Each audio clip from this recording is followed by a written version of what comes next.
Baik, kita mulai ya kuliah kita malam ini.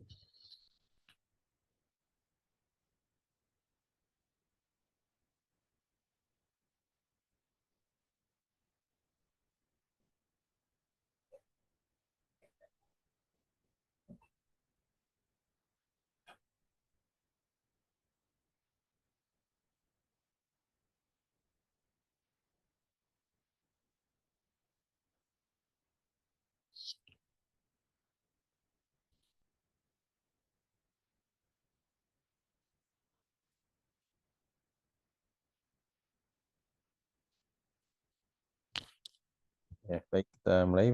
Bismillahirrahmanirrahim. Assalamualaikum warahmatullahi wabarakatuh.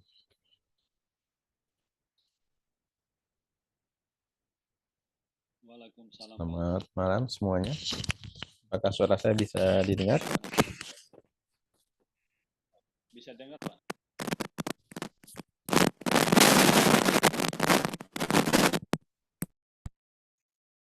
Selamat malam Pak.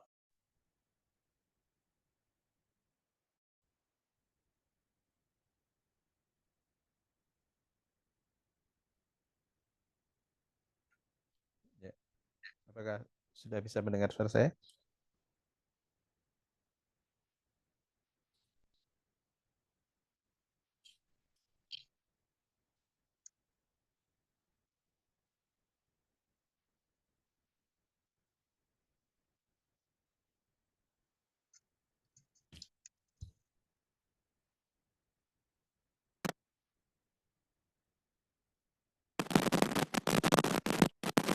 Oke, sudah bisa ya.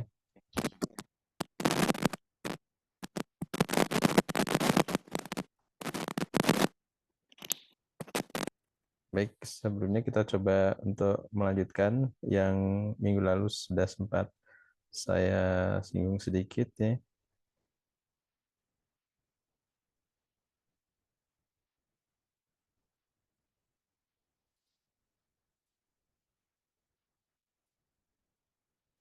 Ini sudah bisa terlihat ya.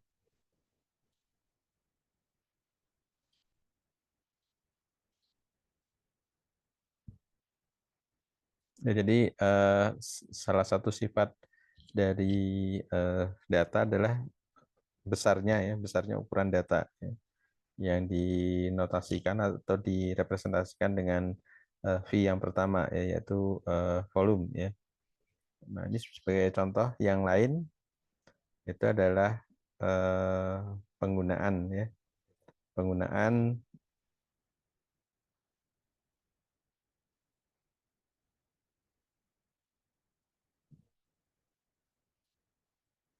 penggunaan aplikasi untuk percakapan ya, untuk messenger ya, eh, pada bulan Januari ya. Kemudian dihitung ya ini dalam satuan juta ya. Jadi kalau 2000 juta ya berarti 2 miliar ya. 2 miliar. Kemudian di sini satuannya adalah MAU ya, atau monthly active user ya, maksudnya user dengan akun tertentu dia selama 1 bulan itu aktif ya menggunakan messenger tersebut atau aplikasi tersebut ya. Nah, ini merupakan salah satu apa namanya engagement metric ya. Jadi seberapa untuk mengukur ya seberapa besar orang tersebut atau seberapa banyak orang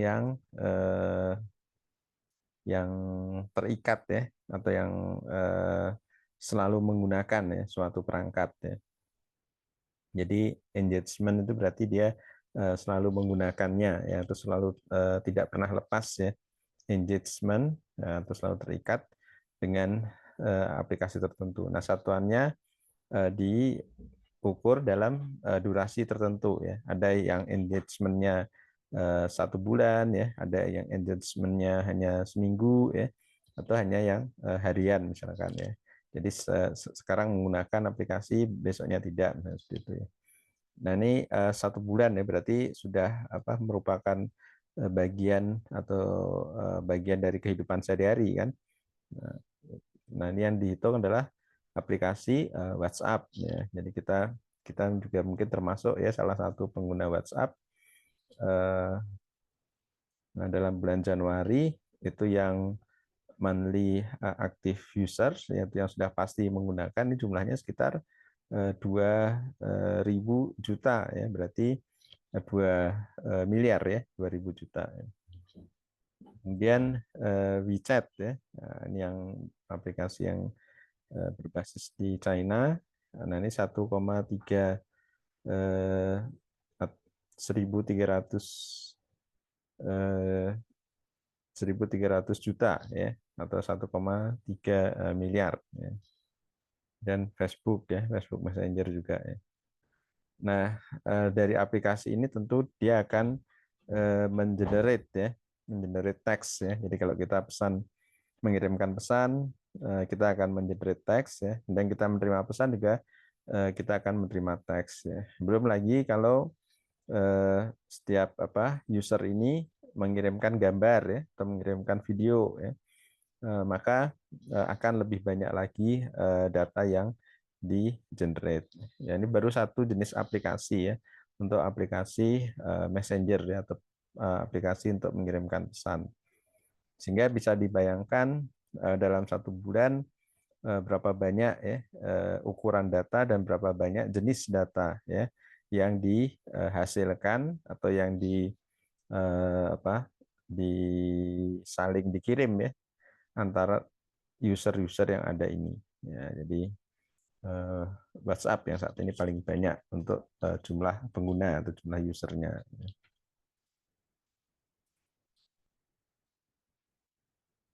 Nah, kemudian kalau dari sisi kecepatan, ya, jadi dimensi kecepatan yang dimaksud adalah kecepatan data dibuat dan selanjutnya perlu kecepatan yang tinggi juga agar data tersebut dapat disimpan serta diolah. Ya.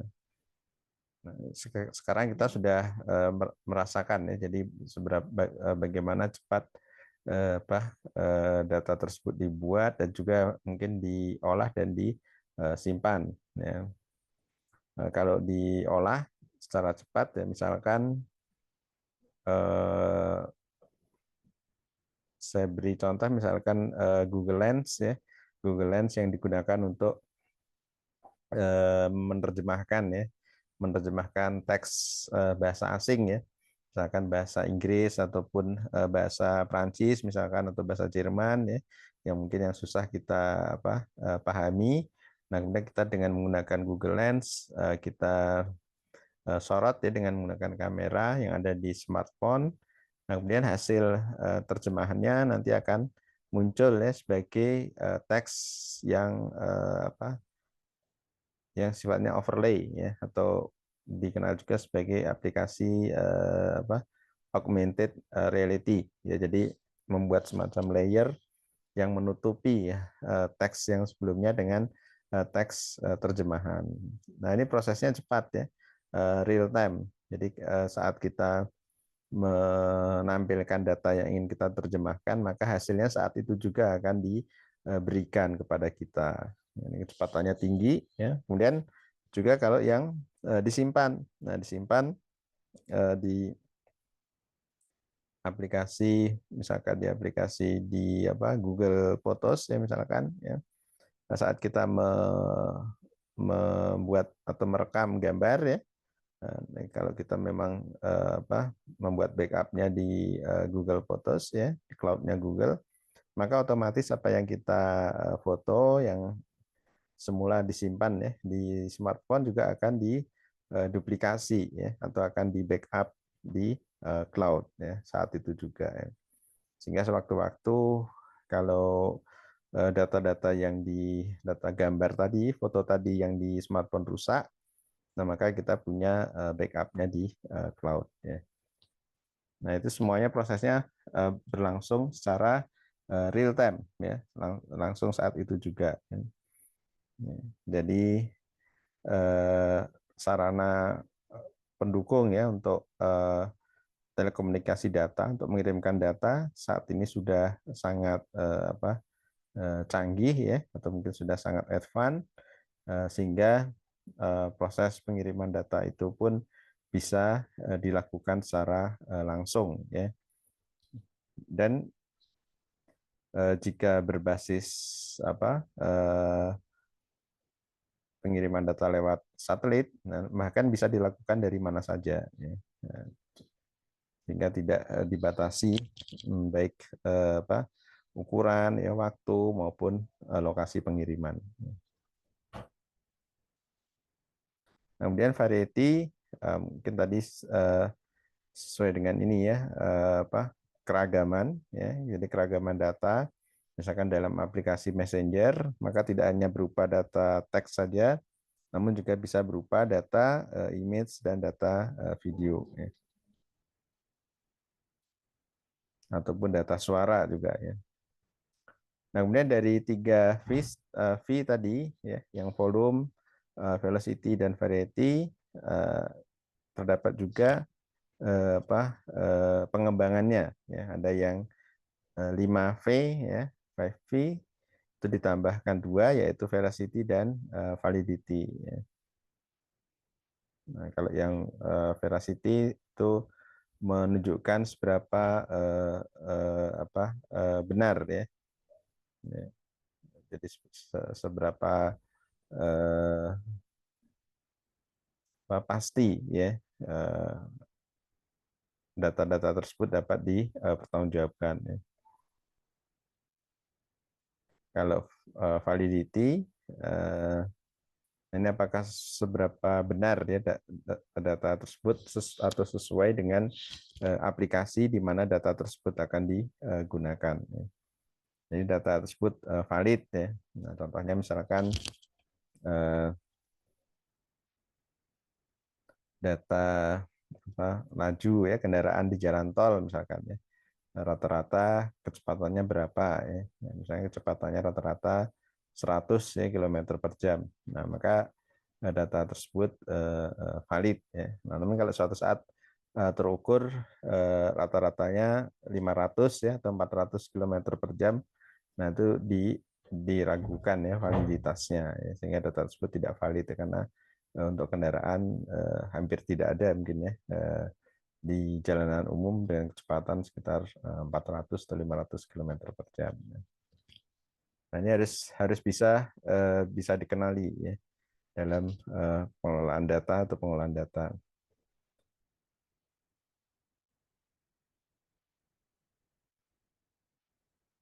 Kemudian volatility, volatil ini maksudnya cair, ya, atau mudah, ya. Jadi mudah untuk di retrieve, ya, atau mudah untuk dipanggil kembali, ya, kalau seandainya data tersebut disimpan, ya, dalam sebuah database, ya, atau mungkin database-nya tersebar, ya, jadi ada gabungan dari beberapa database menjadi satu, ya. Nah, namun dalam proses pengambilannya atau meretrieve-nya itu harus bisa dipastikan dilakukan secara cepat, ya. Kemudian value, nah ini seberapa besar nilai di data itu, atau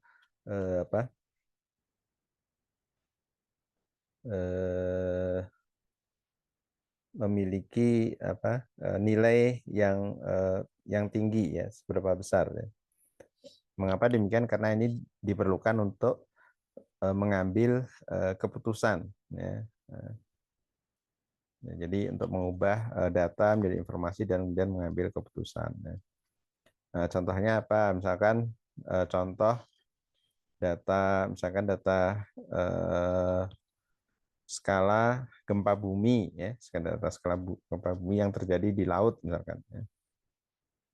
Nah, itu nilainya tinggi, ya, nilainya tinggi karena apa? Karena data tersebut harus bisa dipastikan akurat dan bisa diperoleh dengan cepat, ya. Mengapa demikian? Ya, kalau gempanya misalkan tinggi di tengah laut, maka bisa segera dilakukan antisipasi kalau terjadi tsunami, ya, atau untuk mengumumkan apakah ada tsunami atau tidak, ya. Sehingga nilai data tersebut sangat tinggi, ya. Jadi harus tersedia dalam waktu yang cepat, ya. Karena kalau datanya lambat, mungkin tsunami-nya sudah sampai duluan ke mana, ke pantai, ya. Ya, sehingga data itu jadi tidak ternilai, ya, karena penyampaiannya lambat, ya. Bencananya sudah terjadi terlebih dahulu, ya.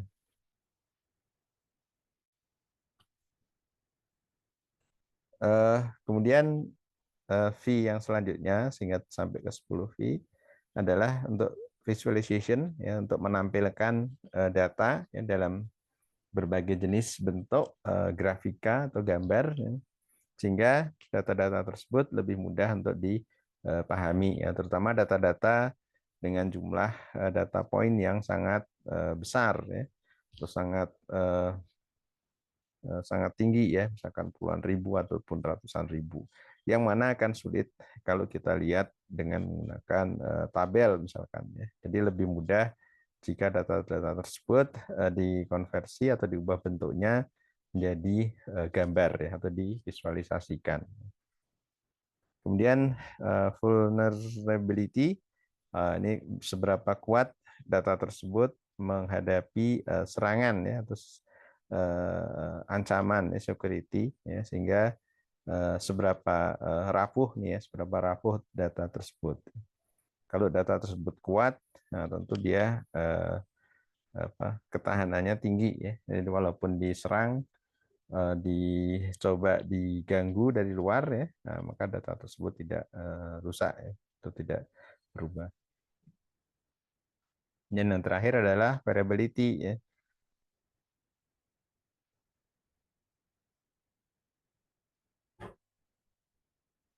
Nah, ini seberapa banyak ada gangguan, ya, dalam data sehingga data-data tersebut menjadi tidak inkonsisten, ya, atau tidak wajar, ya.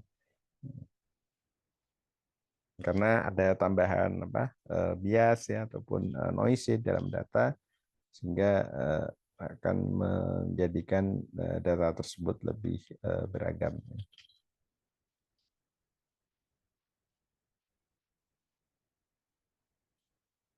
Nah, kemudian dalam komponen ekosistem big data, dari data source yang ada dari berbagai jenis sensor ataupun sumber-sumber data lain, maka data tersebut harus di-manage, ya, diintegrasikan, disimpan untuk kemudian bisa dilakukan pengolahan. Nah, setelah data tersebut ada di data manajemen, maka nanti akan ada tahap untuk analisis, ya, data analytics, ya, baik dengan business intelligence maupun dengan knowledge discovery.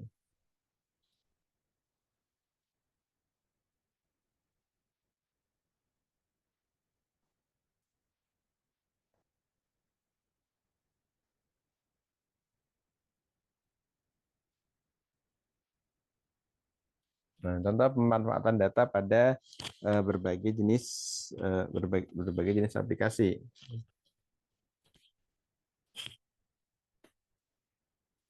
Misalkan data diperoleh dari sumber-sumber big data, ya, apakah dari sosial media, ya, dari open data atau data yang sifatnya publik, ya, atau juga data-data yang sifatnya corporate, ya, data-data yang digunakan operasional di perusahaan atau di instansi tertentu. Nah, kemudian data-data tersebut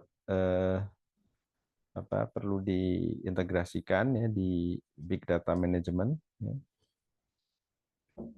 Nah, bagaimana cara menyimpannya, ya, bagaimana cara mengelompokkannya, ya, dan bagaimana cara menyimpan, ya, sebuah kumpulan data sehingga nantinya akan mudah untuk diakses, ya.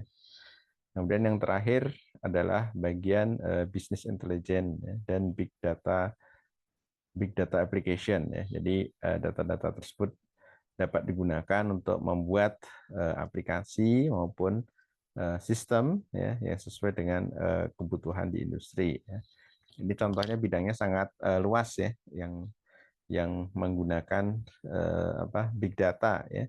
Contoh misalkan ada healthcare and pharmaceutical, ya, atau kesehatan dan farmasi, ya, industri-industrinya. Kemudian industri keuangan, ya, dan asuransi, ya, social networks, ya, digital media dan commerce, ya, perdagangan online, ya, industri telekomunikasi, ya, dan seterusnya.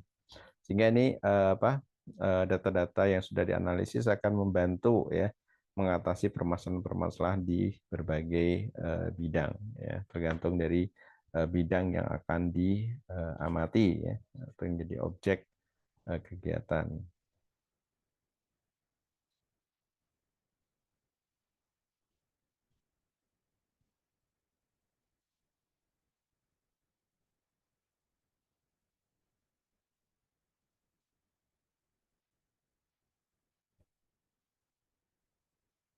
Nah, kemudian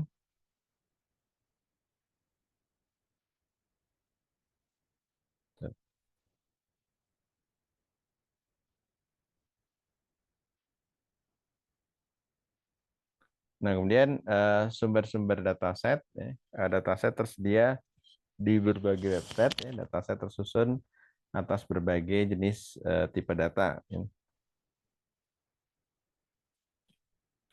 Ini contohnya kalau dulu ada masa pandemi ya, saat terjadinya COVID, maka persediaan data itu cukup melimpah ya, baik dari country profiles ya, untuk kasus ya, jumlah kematian, jumlah testing ya, jumlah yang dirawat ya. Nah, itu data-datanya sudah ya, sebagian sudah dibuka secara publik sehingga bisa digunakan atau dianalisis.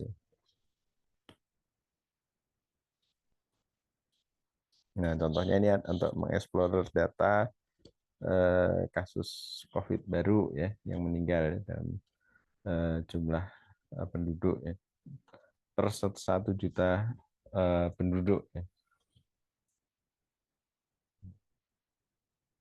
Kemudian dataset untuk hal-hal yang lain juga tersedia ya, misalkan air cargo traffic ya, atau worldwide volume ya, jadi traffic pesawat ya dari satu kota ke kota lain ya. Atau juga dari Kaggle ya. Ini website yang mengkhususkan untuk kita bisa saling sharing data dan program bahkan ya, dan kode program. Jadi bagi yang punya dataset bisa di-sharing di sana untuk kemudian digunakan ya untuk mengembangkan model ataupun aplikasi. Nah, kalau yang data-data pemerintahan, ini salah satu contoh. Sebenarnya ada ya, misalkan satu data ya. Nah, ini yang di Jakarta itu open data. Ya. Ini setiap dinas ya, setiap dinas punya dataset-dataset yang bisa di-share. Ini data ini bisa berguna ya jika kita lakukan analisis ya.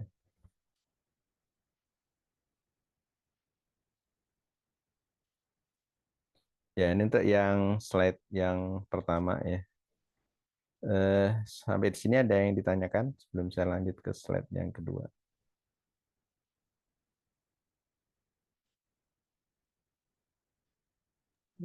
Pak mau nanya Pak, Ya, silakan. Eh, untuk data yang diolah emang fokusnya buat karakter aja atau teks aja ya Pak? Atau bisa audio atau yang lain?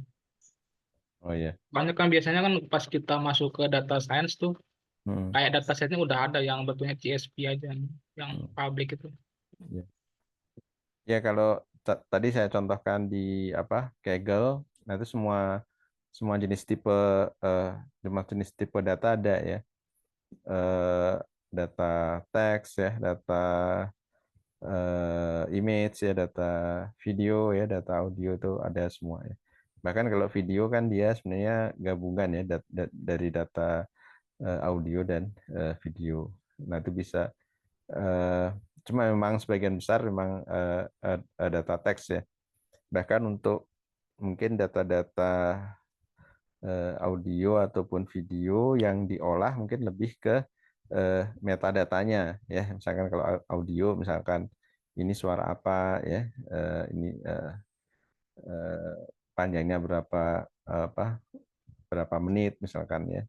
Jadi yang diolah juga properties dari audio tersebut ya, yang mestinya juga berupa teks ya.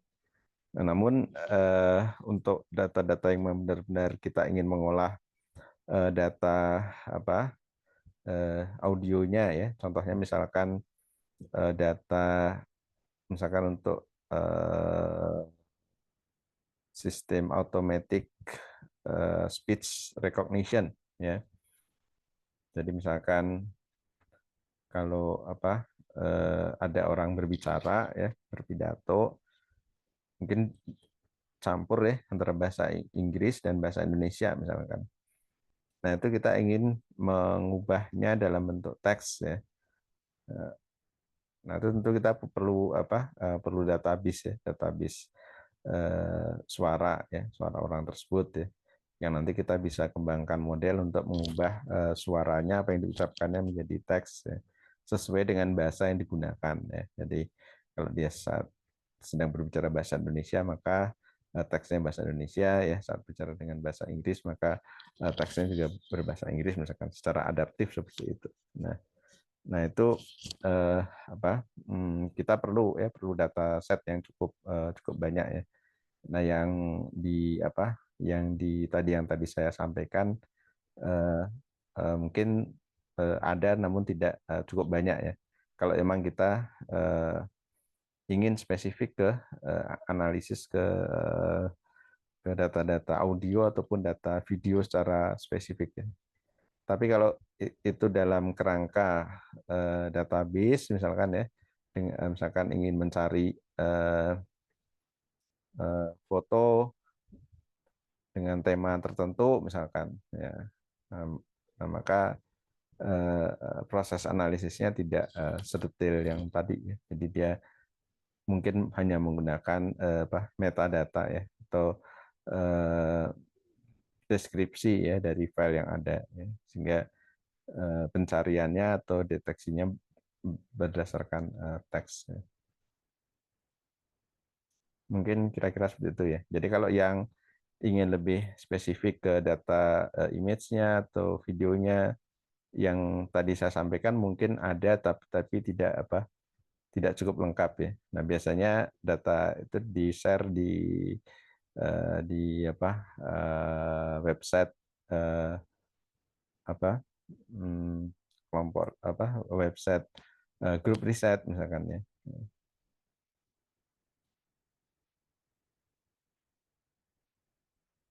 Atau eh, kalau di RIN repositori nasional mungkin ini sekalian memperkenalkan ya.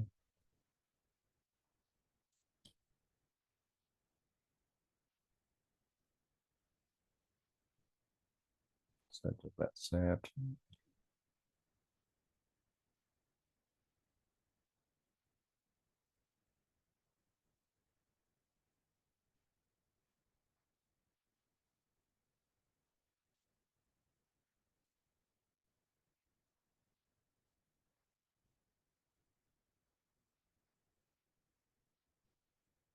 Ya, ini kalau ini yang dataset yang seperti Kaggle tadi ya. Kalau Kaggle kan dari Google terus sebagian besar eh, inisiatif ya masing-masing orang ya atau masing-masing tim risetnya untuk mengupload data. Nah, kalau yang versi Indonesia, data-data di Indonesia ini ada namanya dikelola oleh BRIN ya. Jadi data BRIN Go ID.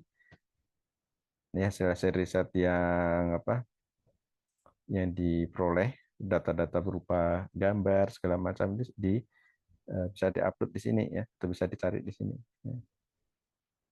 Nah, ini variasinya macam-macam ya, ada data data set itu artinya kan bukan hanya data mentah saja ya, data yang sudah diberi label ya atau diberi tanda ya, sehingga nantinya dengan adanya label tersebut kita bisa mengembangkan algoritma atau mengembangkan model yang bisa digunakan untuk mengklasifikasi ya, mendeteksi ya, mengidentifikasi ya. Nah, ini di sini di RIN ini atau repositori ilmiah nasional ini tersedia ya. Data-data misalkan di sini peta area potensi penanaman mangrove ya. Berarti ini nanti data citra satelit ya dan labelnya misalkan ya. Atau yang berupa data teks ya, misalkan data monitoring cuaca ya. Nah, ini berarti data teks ya. pengukuran angin, arah angin dan seterusnya ya. Nah, ini total saat ini udah cukup banyak ya, ada sekitar eh, data ada sekitar 4.000 ya, 4.355. Ini berbagai jenis apa tipe data suara juga ada, data video juga ada ya. Semua berbagai jenis data ada di sini. Ini untuk yang apa hasil dari riset ya. Nah, kalau yang dari perusahaan ya, data-data perusahaan misalkan eh, data-data rumah sakit segala macam. Nah, itu mungkin ada tapi tidak akan lengkap ya karena kan ada unsur apa kerahasiaan ya. Nah, mungkin itu kita peroleh kalau kita memang punya kerjasama dengan tempat-tempat yang sifatnya apa komersial ya, misalkan yang dengan industri misalkan ya. Nah, misalkan data profil pelanggannya misalkan, nah, itu kan data-datanya rahasia ya, jadi tidak akan didapat di website terbuka seperti ini ya. Ya, karena itu menyangkut apa operasional perusahaan yang mungkin punya nilai ekonomi, nilai strategis tersendiri. Nah, itu mungkin bisa kita dapatkan cuma terbatas ataupun bisa kita dapatkan banyak, namun perlu apa perjanjian atau kerjasama tertentu. Ya kira-kira seperti itu jawabannya. Eh, Apakah demikian yang dimaksud? Ya, baik Pak, terima kasih. Ya. Ya, jadi yang di slide tadi yang open ya, yang open. Kalau yang di RIN tadi juga sebenarnya open ya. Jadi ada yang open, ada yang apa tidak open ya. Nah, kalau tidak open, kalau ingin mengakses, nah itu bisa menghubungi yang membuat data ya. Ya, nanti skemanya apa kerjasama ya, kerjasama riset. Atau satu lagi, kalau data-data pemerintahan, mungkin pernah dengar juga.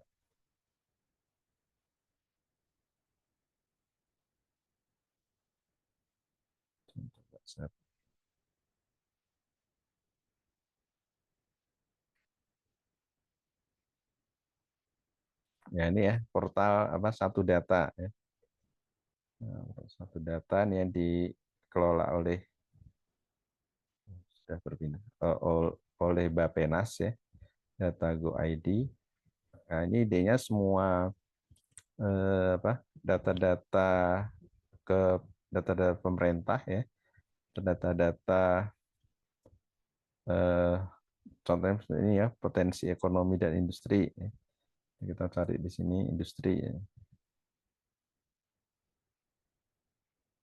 Nah ini ada semua ya. Nah, dan ini terbuka dan ini memang sebagian besar teks ya. Dengan sini rasio elektrifikasi provinsi Sumatera Utara dari 2018 sampai 2022 ya. Jadi seberapa banyak yang sudah dialiri listrik ya di provinsi Sumatera Utara. Dan ini jumlah penduduk usia 0 sampai 6 ini semuanya datanya terbuka ya.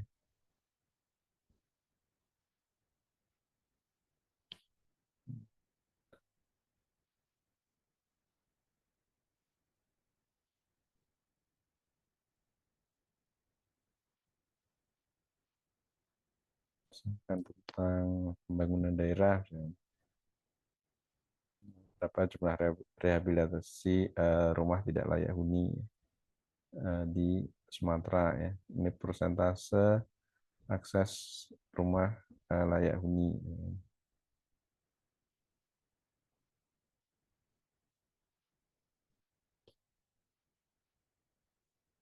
Nah, ini nanti datanya bisa bisa di-download ya.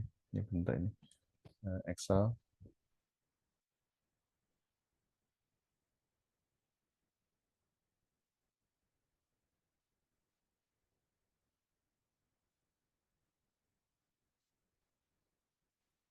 Nah, kalau dari sisi peraturannya sih sebenarnya semua pemerintah daerah ya kabupaten kota provinsi eh, itu wajib ya wajib upload eh, datanya ke satu data ini ya, atau data Go ID ya.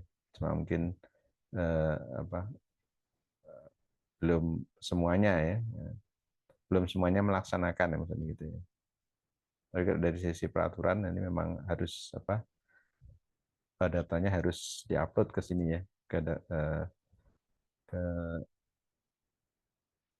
ke portal ya, satu data Indonesia.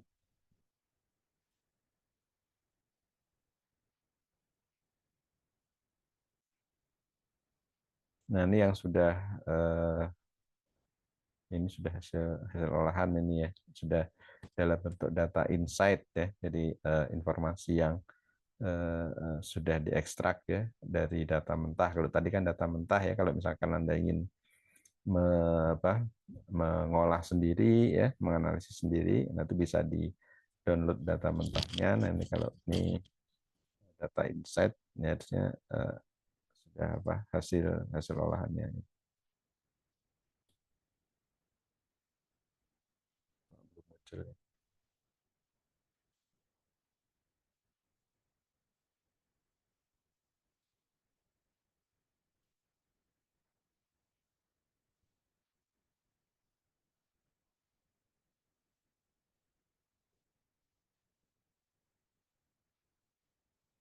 Ya, demikian ya. Jadi itu sumber-sumber data yang mungkin sudah sudah setengah jadi ya. Jadi sudah terstruktur dalam bentuk tabel, kemudian sudah terkumpul fieldnya apa ya. Jadi sudah kita membacanya lebih mudah ya untuk melakukan nanti klasifikasi segala macam ya. Walaupun sebenarnya data yang tersedia, apalagi di internet itu ada yang terstruktur, ada juga yang tidak terstruktur. Jadi kita yang harus crawling ya, kita harus mencari sendiri, mengumpulkan sendiri ya dari berbagai sumber untuk kemudian kita buat strukturnya ya, sehingga lebih mudah untuk diolah atau dianalisis.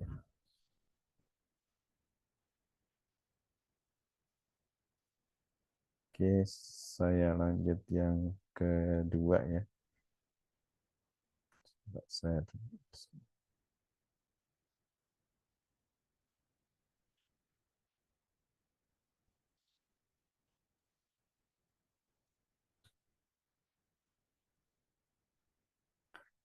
ya, jadi kita pada kali ini akan mendiskusikan perbedaan istilah antara business intelligence ya, dan data analitik ya.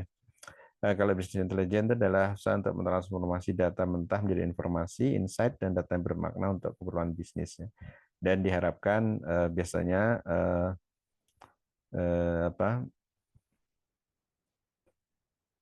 penyediaan informasi di business intelligence itu bisa dilakukan secepat mungkin ya. Nah, jadi sebagai bagian untuk memberikan dukungan di decision support system ya.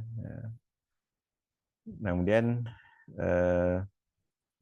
kalau data analitik yang digunakan untuk penemuan baru, pembuatan pengetahuan, ya, pernyataan maupun komunikasi atas pola-pola yang ada.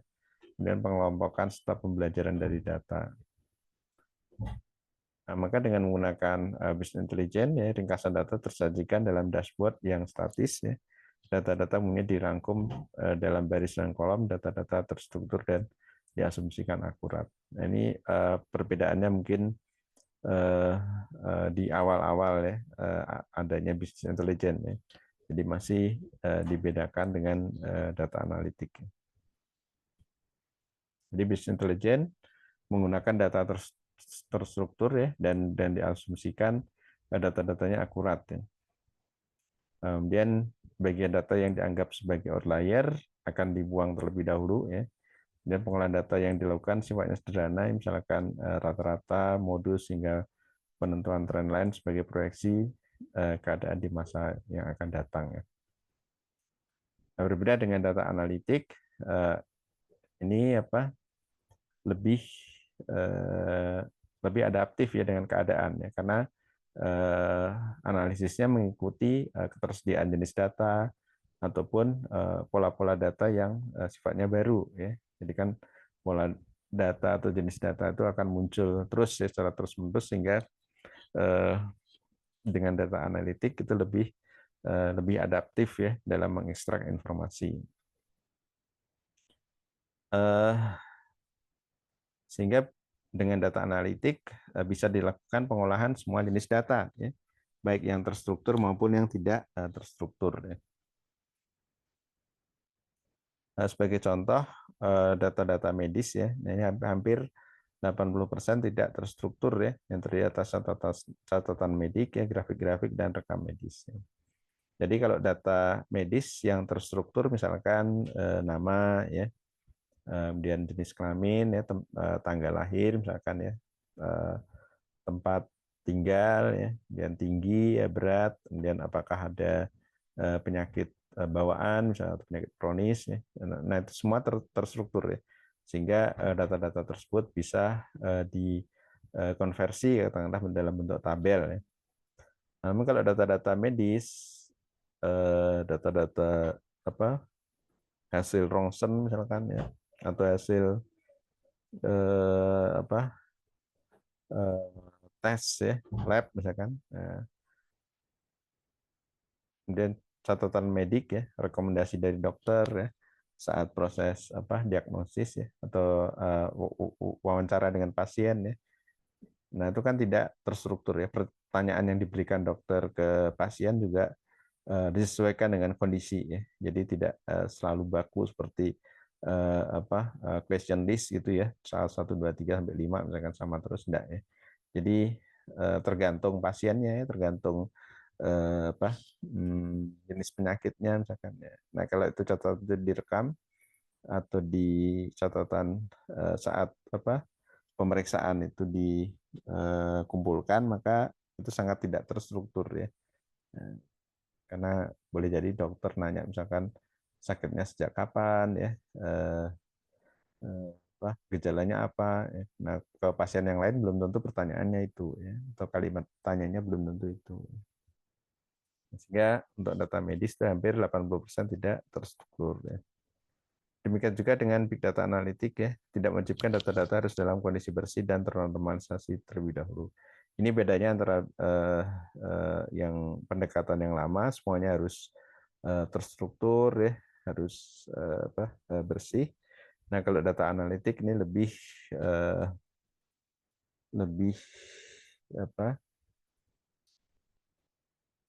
bisa menyesuaikan ya. Jadi kalau misalkan datanya tiba-tiba tidak lengkap ya, atau mungkin tidak sesuai dengan struktur, nah itu di data analitik lebih bisa menyesuaikan.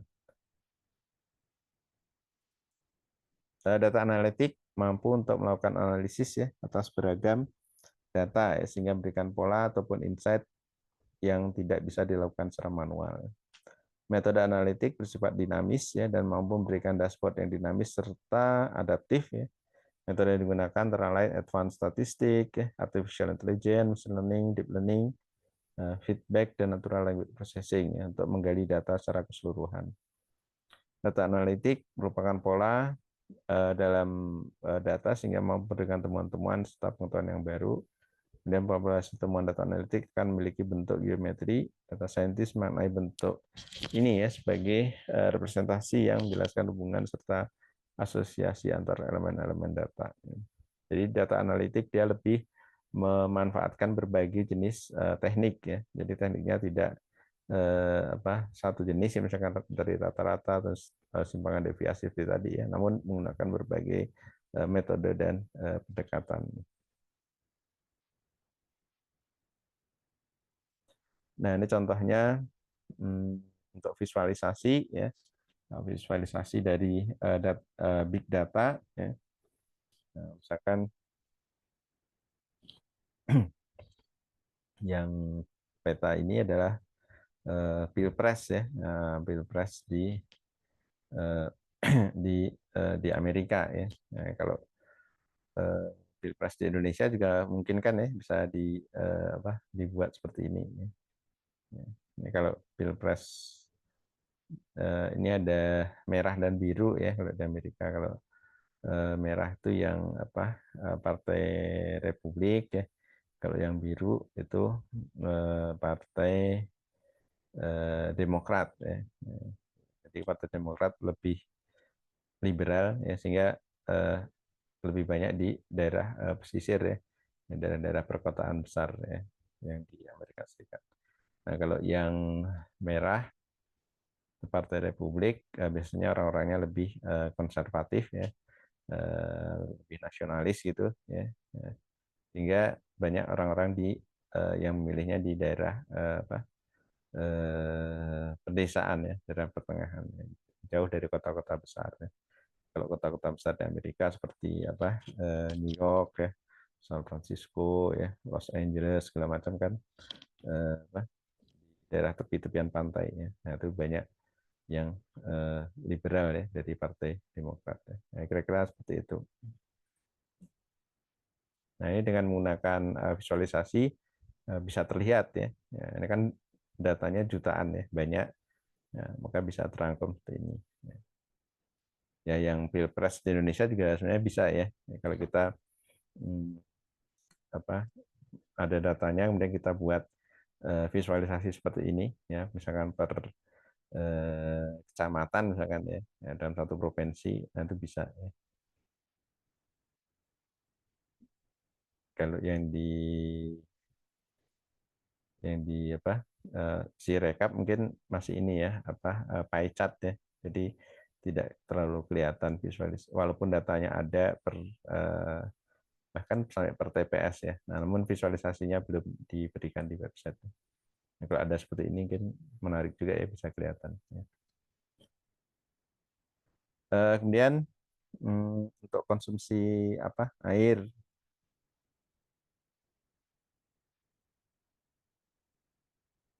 ya, dalam bentuk grafik time series ya, istilahnya.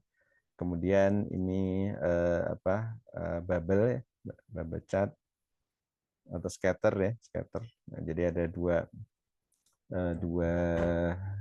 axis ya, dua komponen ya. GDP per kapita atau pendapatan negara ya, perorangan ya. GDP-nya berapa per orang dalam setahun ya. Gross domestic apa nih singkatnya lupa ya. Jadi inilah pendapatan ya per orang dalam satu tahun kira-kira berapa. Nah, kalau yang ini adalah life expectancy ya, atau angka harapan hidup ya. Nah, ini terlihat bahwa kalau GDP-nya tinggi ya, atau pendapatannya tinggi, maka angka harapan hidupnya akan naik ya. Nah, nanti kalau GDP-nya rendah, mungkin untuk berobat susah segala macam, maka angka harapan hidupnya akan rendah ya, sehingga bisa berisiko ke kematian misalkan. Ya, ini grafik untuk bar chart ya. Jadi untuk kunjungan website ya, mana yang paling besar. Nah, kalau ini adalah word cloud ya. Nah, jadi kalau dalam satu dokumen, kira-kira kata mana yang paling sering muncul ya, yang paling sering dimunculkan. Nah, kalau sering dimunculkan, maka ukuran teksnya akan berubah, tambah besar ataupun berubah warna. Nah, sehingga dalam satu teks, satu paper misalkan, kita buat word cloud-nya seperti ini, kita langsung tahu ya, ini membahas tentang apa yang paling sering dibicarakan di paper tersebut. Nah, ini bisa terlihat dari word cloud.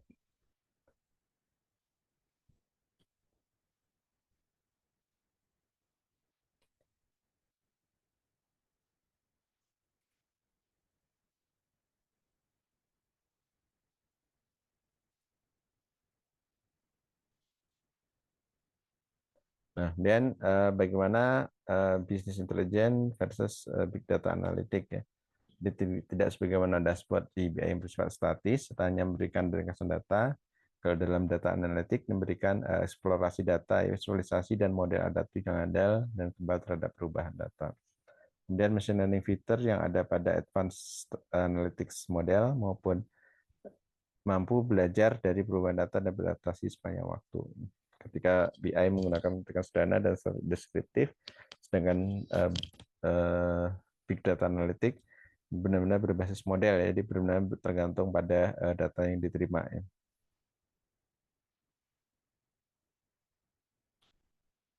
Ya, jadi seorang data scientist akan mengembangkan model dari data untuk menghasilkan pola dan insight ke depannya. Feedback dalam machine learning ditemukan di data analytic, jadi tidak di BI ya, atau business intelligence.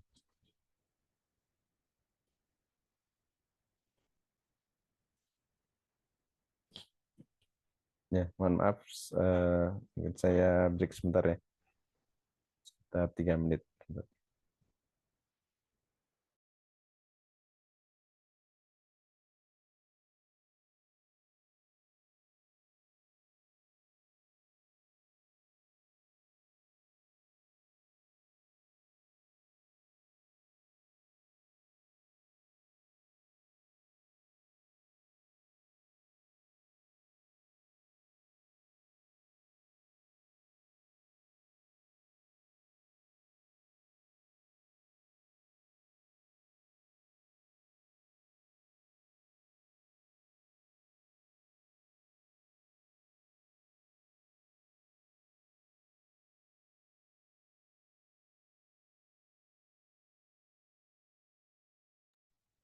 Baik, saya lanjutkan kembali.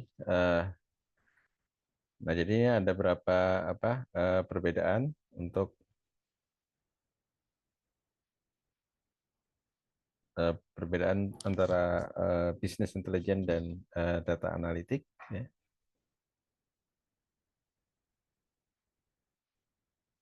Jadi kalau untuk di business intelligence, informasi diperoleh dari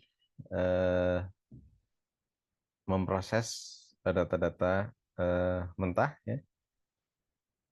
Kemudian kalau untuk data analitik itu lebih ke discovery, ya. Insight, ya, patterns, dan learning from data. Ya. Jadi mencoba ya untuk mengekstraksi informasi dari data-data yang diperoleh. Ya. Jadi belajar dari data. Ya. Jadi bagaimana data-data tersebut memiliki karakteristik tertentu, maka dicari polanya. Ya. Kemudian dalam bisnis intelijen datanya lebih terstruktur. Ya. Jadi kalau dalam bentuk tabel bisa diketahui field-nya atau properties-nya, sifat-sifatnya, ya, pengelompokannya. Ya. Nah, kalau data analitik ini mengolah dua-duanya, ya, baik yang terstruktur maupun yang tidak terstruktur. Ya.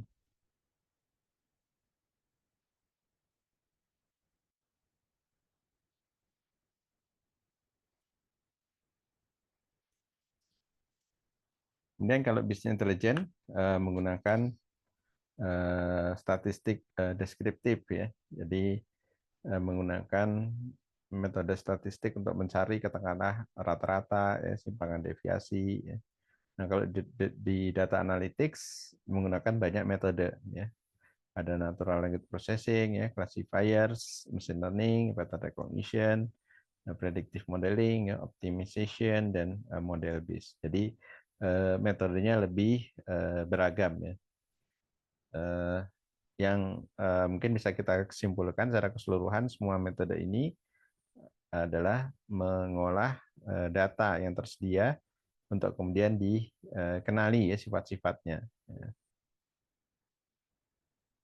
Kemudian kalau di business intelligence data-datanya berbentuk tabel, ya, clean, dan datanya bersih, ya, tidak ada noise, dan juga lengkap, ya, jadi tidak ada data yang kosong. Nah, kalau di data analytics lebih menantang, ya, lebih banyak permasalahan, misalkan datanya kotor, ya, campur dengan data yang lain, kemudian ada data yang lengkap, ya, atau noise, ataupun data-data yang belum dinormalisasi. Nah, di business intelligence datanya ternormalisasi, kalau di data analitik data belum ternormalisasi, dan banyak tipe untuk setiap elemennya. Kemudian di business intelligence data snapshots, static queries, yang maksudnya dia akan menampilkan informasi ataupun output jika diminta ya, atau sekilas saja ya. Jadi kapan diminta maka akan maka akan diproses terlebih dahulu untuk diberikan. Nah, kalau data analitik diharapkan datanya bisa streaming ya, jadi tampil secara real time ya. Kemudian dapat dilakukan perbaikan secara terus-menerus ya, baik model maupun algoritma di mesin learning-nya. Kemudian dashboard, snapshot, and report, ini visualization, knowledge discovery. Nah, kalau dashboard, snapshot ini dan visualization mungkin hampir mirip ya. Jadi bagaimana kita menampilkan informasi ya atau hasil olahan data.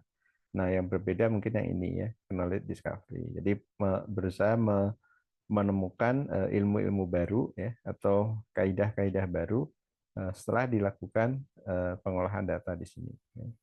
Jadi ada pengetahuan baru ya, knowledge discovery yang ditemukan di dalam proses data analitik.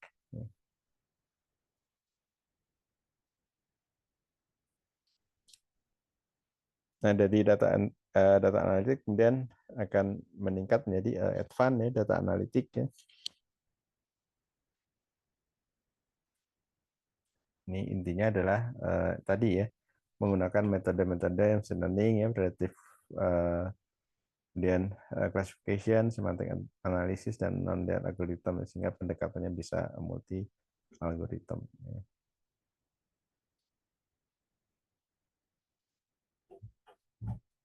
Dan langkah-langkahnya dalam data analitik, yang pertama kita merumuskan solusi data analitik ya, harus dilakukan secara menyeluruh dan terintegrasi sehingga satu solusi analitik sebagai satu bagian terkait dengan analitik bagian yang lain. Ini untuk membuat menentukan ya terlebih dahulu permasalahannya. Ya. Kemudian pertimbangkan untuk mengimplementasikan sebuah platform analitik memungkinkan untuk integrasi berbagai aplikasi dan tool.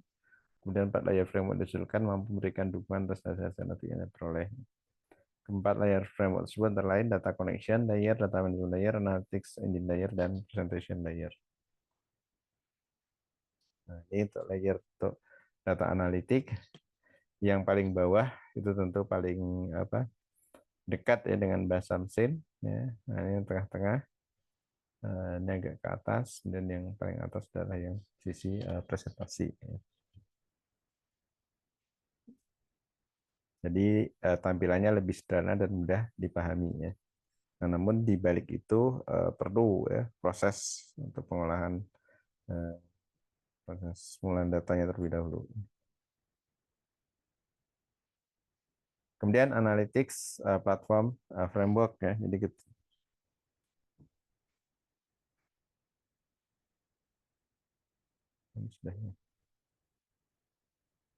kemudian selanjutnya adalah data connection layer ya. Pada data connection layer, analisis dapat memastikan pipeline penyerapan data dan penghubung data agar bisa dilakukan oleh akses data. Connection layer merupakan metode yang bisa mengidentifikasi metadata di semua repository data. Pada beberapa arsitektur enterprise, data warehouse terkoneksi langsung dengan data source melalui data gateway, data harvester, dan konektor melalui API. Beberapa produk ini terkait antara lain Informatika, Amazon, AWS, Data Factory, dan Talent. Nah, jadi bisa juga kita menghubungkan ya secara langsung ke sumber ya data ya, melalui protokol API. Nah, ini adalah proses untuk menyiapkan datanya ya, itu dikenal dengan ETL ya. Jadi extraction, mengambil yang kira-kira perlu ya. Kemudian transform, DWH adalah data warehouse ya. Dan transform untuk kemudian melakukan analisis ya. Jadi ada proses ETL ya, the extract, transform, and load. Dan data management layer, data berikutnya atau layer berikutnya ya. Setelah data berfungsi diekstraksi, maka data scientist harus melakukan beberapa fungsi untuk kelompokkan menjadi bagian dari data management layer. Data perlu untuk dinormalisasi dan simpan pada arsitektur database agar kualitas data query dan data akses di analytic layer makin bagus ya. Pada bagian data manajemen daya perlu diperhatikan juga aspek security dari data. Kemudian taksonomi penyimpanan data, ini ada 3 jenis ya. Analyze data in place ya, analyze data yang menggunakan aplikasi data maupun SQL, query tanpa memindahkan lokasi data. Dan kalau yang build data repository, strategi yang lain adalah untuk membuat data warehouse untuk menyimpan semua enterprise data pada repository terpusat. Dan yang terakhir adalah pool data on demand, yaitu alternatif lainnya adalah mempertahankan bentuk data sebenarnya bentuk aslinya dalam aplikasi dan data dapat sewaktu ditarik untuk keperluan analisis. Ini kira-kira terkait blok-blok pada enterprise database ya. Kemudian yang terakhir yang bagian atas itu adalah analytics layer ya.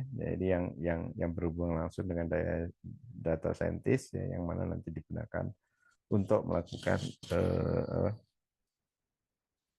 dan scientist menggunakan beberapa engine untuk dapat mengimplementasikan analitik ya. Data scientist dapat menggunakan salah satu terlebih engine untuk mengembangkan aplikasi analitik.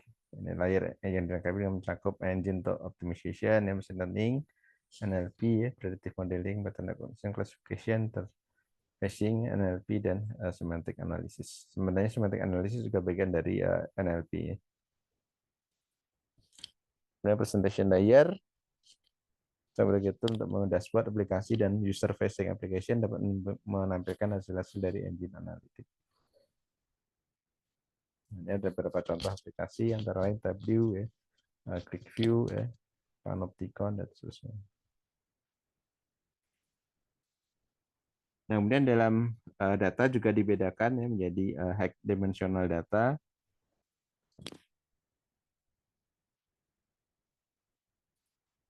Demikian sebagai data yang mana jumlah feature atau ciri sebagai variabel diamati mendekati bahkan besar dari jumlah data yang diamati, itu data points. Ya. Kemudian kebalikannya, high dimensional data adalah low dimensional data ya, yang mana jumlah data yang diamati jauh lebih besar dari jumlah feature.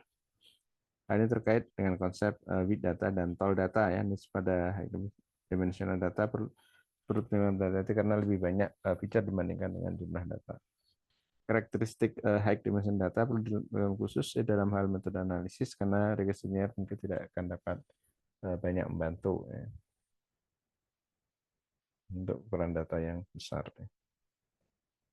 Ya mungkin demikian yang bisa saya sampaikan ya pada kesempatan kali ini.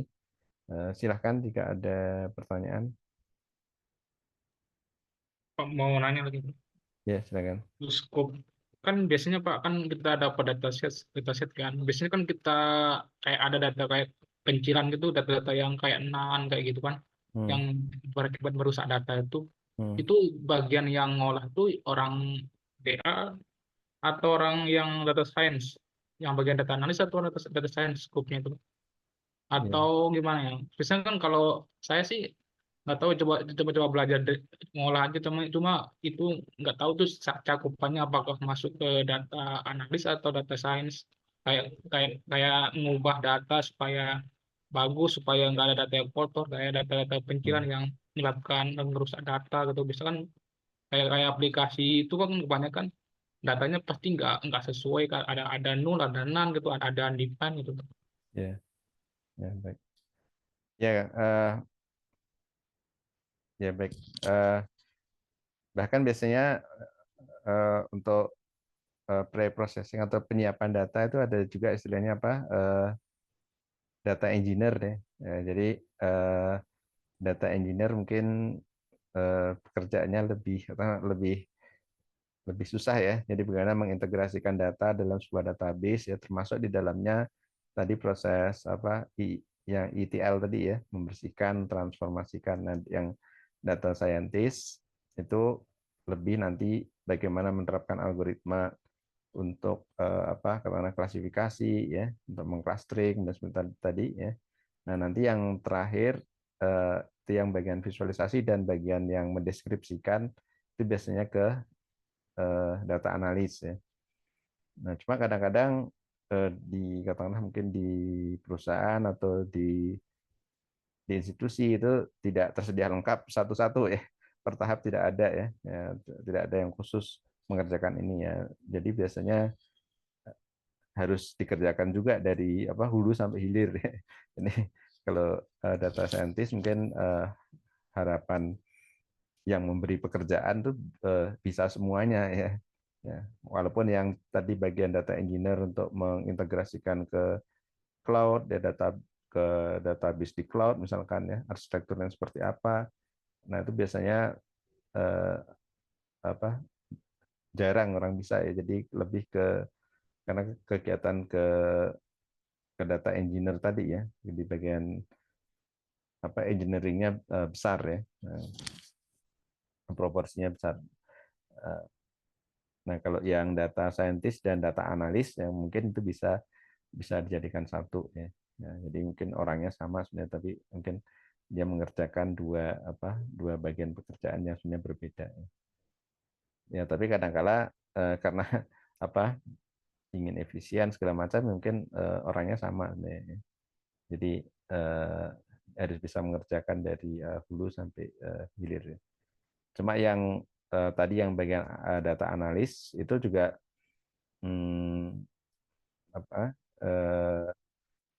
biasanya lebih bagus jika itu adalah orang yang mengerti permasalahan ya. Nah, jadi contohnya misalkan data analis untuk data-data gempa misalkan, potensi gempa ya. Setelah datanya diolah segala macam, kemudian diminta untuk menceritakan. Nah, itu tentu itu lebih ke orang yang punya kepakaran tentang gempa bumi misalkan. Jadi dia ada basic ilmunya ya.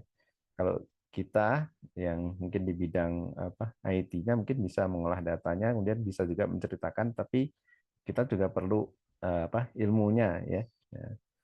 Karena kan kita tidak mungkin menguasai semua bidang ya, bidang tadi gempa bumi atau bencana ya, tentang lingkungan misalkan ya, tentang tentang ekonomi misalkan ya.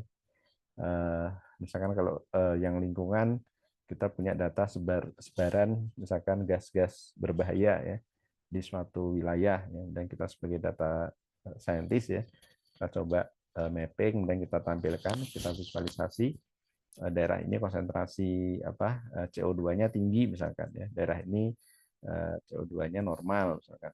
Nah, itu kita punya visualisasinya seperti itu, misalkan ada di mapping di suatu daerah misalkan. Nah, kalau seorang data analis itu bisa menceritakan ya, kira-kira mengapa di sini tinggi, mengapa di sini rendah ya. Nah, itu kan kalau bekal kita hanya sebagai orang yang mengolah data kemudian mengklaster dan menampilkan, itu mungkin tidak cukup ya. Jadi kita harus tahu ilmu dasarnya tentang lingkungan ya. Nah, itu biasanya bisa dilakukan dengan kolaborasi ya, atau ada orang yang ahli lingkungan namun juga dia bisa memaknai hasil visualisasi dari data scientist tadi ya. Jadi yang data engineer dan data scientist mungkin masih bisa ya seperti kita ya, orang yang berkecimpung di di bidang IT ya. Nah, kalau data analis mungkin harus orang yang punya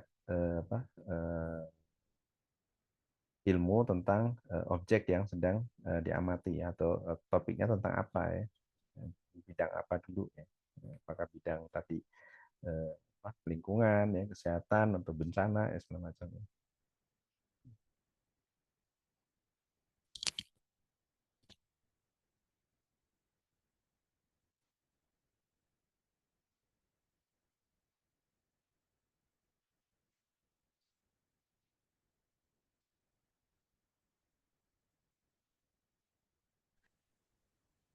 Pak Irtam, Ya, ingin bertanya, untuk silakan. data analis itu ada proses untuk pengolahan datanya sendiri, ada proses normalisasi atau tidak ya Pak? Di mana kita mengingatkan datanya benar-benar unstructured banget gitu.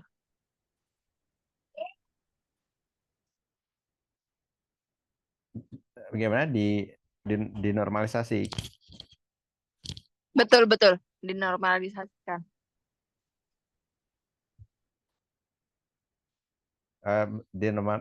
Dinormalisasi maksudnya di apa? Skalanya diubah atau gimana? Lebih ke arah, itu kan datanya tadi, data yang diolah data analis itu lebih ke unstructured data gitu. Oh ya, ya. Ya kalau sampai ke apa? Ke data analis, jadi eh, ya kita posisinya mungkin apa? Membantu ya, menyiapkan agar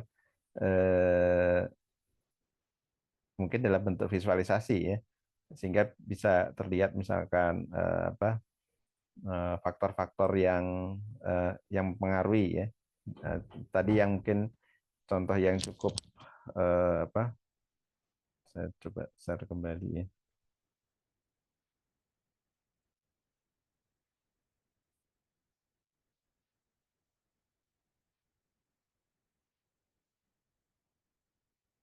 Nah, ini yang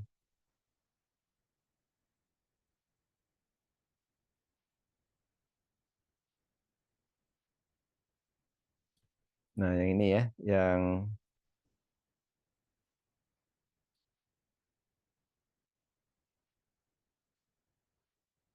angka harapan hidup dan nilai apa? Gross domestic P-nya apa ya? Domestic bruto atau pendapatan tahunan ya per orang nih kalau salah ya.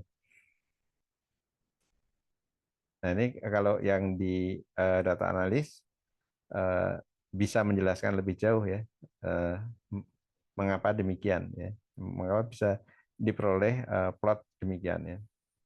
Misalkan ini yang orange ya, orange ini kan tahun 1952 ya. Yang biru ini 2007 ya. Ini kalau seorang data analis bisa menjelaskan mengapa yang 2007 ini sebaran titik birunya itu lebih tinggi dibandingkan yang orange. Kira-kira kenapa? Misalkan untuk dan itu apa sama-sama lebih tinggi ya, baik di pendapatan per kapita yang katakanlah rendah maupun tinggi ya. Nah, ini karena apa? Ya karena mungkin teknologi kesehatan atau pengobatan ya di tahun 2007 jauh lebih bagus dibandingkan tahun 1952 ya. Nah, sehingga harapan hidup orang itu jadi lebih naik ya, jadi lebih tinggi ya. Kalau tahun 50 dulu, 50-an dulu, 52 mungkin kalau sakit apa obatnya susah ya, tidak ada obatnya, kemudian orangnya apa meninggal misalkan ya. Sehingga banyak meninggal di usia muda ya, di bawah 50 tahun ya. Yang di usia 40 banyak meninggal. Nah, kalau sekarang sakit masih bisa diobati ya. Nah, sehingga kemungkinan untuk hidup lebih panjang ya. Nah, sehingga usia harapan hidup bisa ditarik sampai 60 ataupun 70 ya. Apalagi untuk di negara yang maju ya. Nah, negara yang maju jauh lebih tinggi ya. Jadi usia harapan hidupnya bisa sampai di atas 80 tahun ya, karena terjamin ya dari sisi kesehatan segala macam. Nah, hal seperti ini yang bisa menceritakan lebih detail karena apa ya, mengapa demikian ya. Nah, itu di porsi data analis ya. Nah, kalau data scientist ingin menjelaskan, nah maka dia harus belajar tentang itu ya, tentang keterkaitan antara ekonomi dan angka harapan hidup ya. Nah, nanti kalau dia dapat topik atau dapat permasalahan yang lain ya tentang produksi beras misalkan ya kan tidak ada hubungannya dengan ini ya. Nah, ini yang data scientist tadi yang mungkin mahir mengolah data, mengclustering segala macam ya, dia harus belajar juga ya tentang bagaimana ketersediaan beras gitu ya, dari sisi pertaniannya, dari sisi jumlah konsumsinya misalkan. Tapi kalau yang orang ahli ekonomi terkait dengan ketersediaan pangan ya mungkin dengan ada grafik ini dia lebih cepat ya untuk memberikan deskripsi atau menarik informasi ya. Atau mungkin dikenal istilahnya ini sebagai apa, storytelling-nya ya. Kalau yang data analis itu akan lebih banyak di sisi tadi ya, memberikan storytelling atas hasil olahan data ini. Kira-kira demikian, Mbak. Siap. Ya. Terima kasih, Pak. Ya, sama-sama. Ya, kita ini posisinya mungkin sebagai data scientist ya, atau saya mungkin kurang tahu ya, mungkin dari Anda sekarang mungkin ada yang background dulu S1-nya bukan dari komputer ya mungkin misalnya. Nah, itu biasanya lebih kuat ya dari sisi analisis kalau sekarang masih menekuni bidang tersebut ya. Misalkan dulu bidangnya S1-nya misalkan pertanian misalkan itu ya. Nah, nanti kalau ada mengolah data dan cerita tentang pertanian ya mungkin lebih penjelasannya lebih detail ya, lebih lengkap ya, karena ada background pertanian sekarang punya kemampuan untuk mengolah data. Ya. Nah, kalau backgroundnya hanya mampu mengolah data, nah dia mungkin agak kesulitan untuk menjelaskan. Nah, maka harus belajar ataupun harus berkolaborasi dengan orang yang mengetahui bidang pertanian tersebut. Misalkan. Kira-kira demikian ya.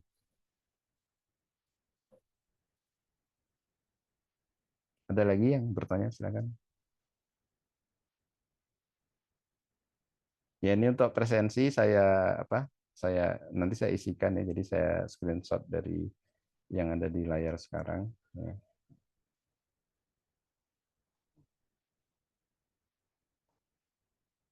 Nanti saya yang masukkan, kemudian nanti saya akan coba tanya ke bagian akademik ya, tadi mengenai password tadi, mengapa bisa expired ya, padahal sudah saya buat tadi. Jadi jangan khawatir ya, jadi insya Allah tetap saya catat.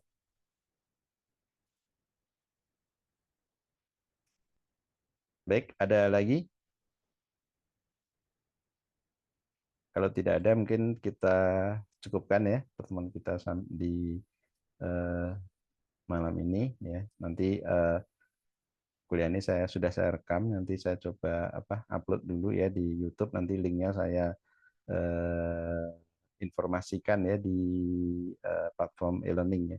Sehingga nanti kalau Anda ingin mencoba mencatatkan kembali atau ingin menyimak kembali di bagian-bagian yang tadi saya sampaikan, silakan bisa melalui link YouTube tersebut ya.